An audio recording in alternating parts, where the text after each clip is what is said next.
I know that had this book been available to me when I was younger, I would have felt far less alone. For the longest time, I couldn't say that I desired both men and women. I couldn't say that I found monogamy suffocating. I didn't know what desire looked like, liberated from the pressure of heteronormativity and enforced monogamy. I was not raised to be queer or polyamorous. I arrived at both through a reckoning with myself that loosened my lived reality from the grip of expectation.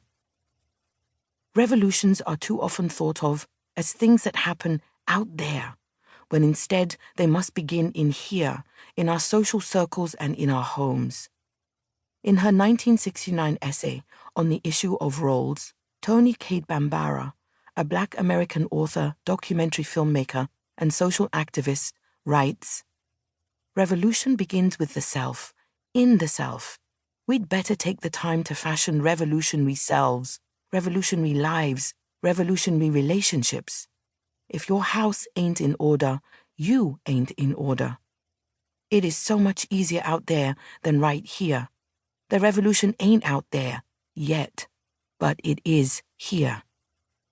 The revolution is incomplete if it focuses on our autonomy only from the state, because the state isn't the only entity that exercises power over us, particularly those of us who do not identify as cisgender men. It's women and LGBTQ+ folks who suffer most when we shroud sexuality in silence. And so, whenever I speak publicly, I shake desire free of taboos and proclaim the liberatory force of owning it. When I share, others are empowered to do the same. In many non-Western countries and contexts, speaking on these topics is scorned as white or Western behavior. I've been accused of being obsessed with sex because I insist on talking openly about it. But when we allow others to determine who we can desire and how we express that desire, we allow them to control our bodies, our futures, our place in the world, which is to say our freedom. So we are free when we give voice to our desire without fear or penalty. It is how we defy, disobey, and disrupt the patriarchy. I am the owner of my body. Not the state, not the street, not the home. Not the temple, not the church, not the mosque. It is my right to have sex whenever I choose and with whomever I choose. Man, woman, cis, trans, gender fluid, non-binary, as long as I have their consent. To desire and be desired is political. How we fuck and who we fuck is political. Always the goal, to be free. Sexuality and desire are not merely white or Western concerns. They belong to us all.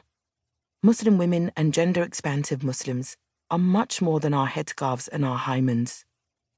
As the poignant and subversive tales within these pages attest, we are complicated, we are queer, and we have stories to tell.